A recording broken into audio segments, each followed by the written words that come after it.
সরস্বতী পূজা উদযাপন উপলক্ষে প্রতি বছরের মতো এবছরও বিশ্ব শান্তি ও মানব কল্যাণে তৃতীয় বার্ষিক অষ্টপ্রহরব্যাপী শ্রী শ্রী হরিনাম যজ্ঞানুষ্ঠান পালিত হয়েছে।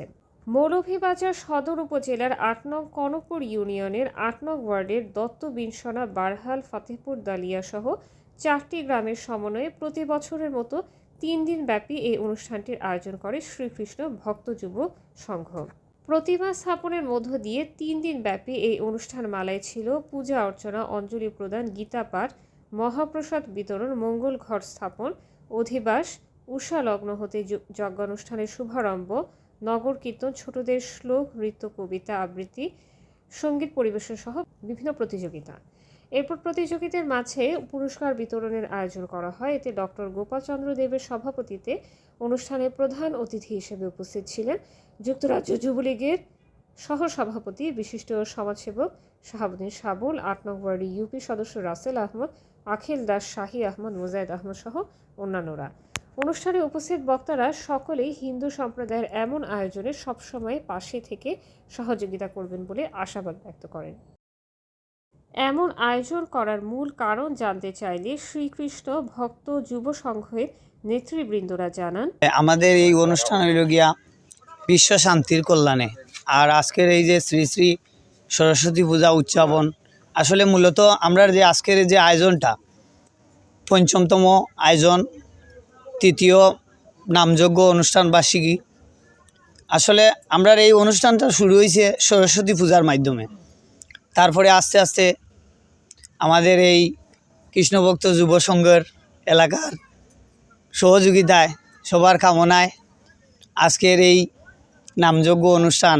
মূল কারণ হচ্ছে আমার কাকা রূপ কাকা বলেছেন বিশ্বের শান্তি ও মানব কল্যাণে। আর এলাকার সহযোগিতা আমাদের শ্রীকৃষ্ণ ভক্ত যুব সংঘের সকল সদস্যদের অক্লান্ত পরিশ্রমের কারণে এটা সম্ভব হয়েছে। এটা গত বছর হয়েছে, দীর্ঘ 5 বছর ধরে হচ্ছে। সবাই আশীর্বাদ দোয়া প্রার্থী সবার কাছে এলাকার যারা এই ভিডিওর মাধ্যমে দেখতেছেন, আমাদের আশীর্বাদ করবেন ও দোয়া করবেন যাতে আমরা প্রতি বছর সুন্দরভাবে এই অনুষ্ঠানটা করতে পারি। আর এই অনুষ্ঠানের দ্বারা আমাদের মনে করেন দেবতাদের পূজা করা হয়, মানব কল্যাণ হয়। আর যে আমরা যে ছোটো ছোটো বাচ্চা আছে যারা নিয়ে আমরা সঙ্গটা করছি, এই সঙ্গর ছেলেরা সবাই আমরা ধর্ম পথে থাকে, এর জন্য এই অনুষ্ঠানটা আমরা করি। আর বিশেষ করে আমি আমার সঙ্গর যারা আছে, ছোটো বড়ো যারা আছে সবাইরে আন্তরিকভাবে ধন্যবাদ জানাই যে সবার মনে একটাই আছে যে আমরা আনন্দ ফুর্তি করতাম। আর আমরা অনুষ্ঠান হইতো, ধর্মীয় অনুষ্ঠান হইতো, সবাইরে আমি অনেক সময় ক্ষুদাই, অনেক সময় গাইলাই, তারপরে তারা রাগ করে না। তার ওইটার প্রতি আমি খুশি আর কি, যে তারা যেন আমার এরকম শ্রদ্ধা করে। আর যেভাবে আমরা শ্রদ্ধা করে আমরাও জেলা তারারে সম্মান করতাম, ওভাবে আমরা প্রতিটা বৎসর এভাবে হয়। আমরা তো আজকে যে আয়োজন করছি, আয়োজনের জন্য 1200 মানুষ আমরা আয়োজন করছি। রাতকে খাইব না হইলে আমরা 5-7 জন মানুষ, 500-600 মানুষ খাইব। আগামীকালকে আছে আরও 1000 আইটেম। আমরা মনে করেন আমরা আগামী বছর যে অনুষ্ঠানটা করতাম, অনুষ্ঠানটা বড় ঠিকানা হইতো। কয়েকজনে আমরা কীর্তনী দলও আমরা বুকিং করা, কয়েকজনে কই আয়োজন করার লাগি তার যুগে তারা কীর্তনের জন্য 3 দল আমরা অলরেডি আমরা পাই নিয়েছি। কোনো বাইরে এলাকার মানুষে আমরা দিয়ে আসছি। আমরা আরও সামনে দিয়ে যেমন সুন্দর হয়। সবার নিমন্ত্রণ রইল, সবাই ভালো থাকবেন, আমাদের জন্য আশীর্বাদ করবেন, আমাদের জন্য প্রতি বছর এইভাবে অনুষ্ঠান করে যেতে পারি বিশ্ববাসীর মঙ্গল কামনায়। শ্রীকৃষ্ণ সুন্দর বক্তব্য উপলক্ষে সবাই কীর্তন অনুষ্ঠান আয়োজন করা হয়েছে, সুন্দর মতো আয়োজন হয়েছে, সুন্দর মতো অনুষ্ঠান চলেন। আমরা চাই আগামী তারা সুন্দরভাবে চলতো। আর মানে ইদানিং নতুন আমি এখানে প্রথম আসছি, আমাদের ফ্যামিলি সবাইকে নিয়ে অনেক ভালো লাগছে। কিন্তু আশীর্বাদ করি যে সবার কাছে, আমার মানে নতুন এখানে আমার শ্বশুর বাড়ি এখানে মৌলভীবাজার আর বাবার বাড়ি কোলাউড়া। আসলে এখানে আসার পরে অনেক আনন্দ হচ্ছে। এই যুব সমাজে তারা এরকম একটা উদ্যোগ নিয়েছে, আমাদের খুবই খুবই আনন্দ লাগছে।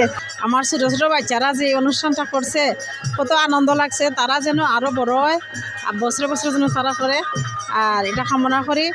আমার আন্তরিকতার সহিত আমি অনুরোধ করছি যে যুব সংঘের সাথে যারা যারা যুক্ত আছেন সবাই একত্রিত প্রতি বছর তাকিয়া যাতে আগামীতে এই অনুষ্ঠান আরও সুন্দর এবং আরও সফল হওয়ার লাগি আমি সবার কাছে অনুরোধ করি।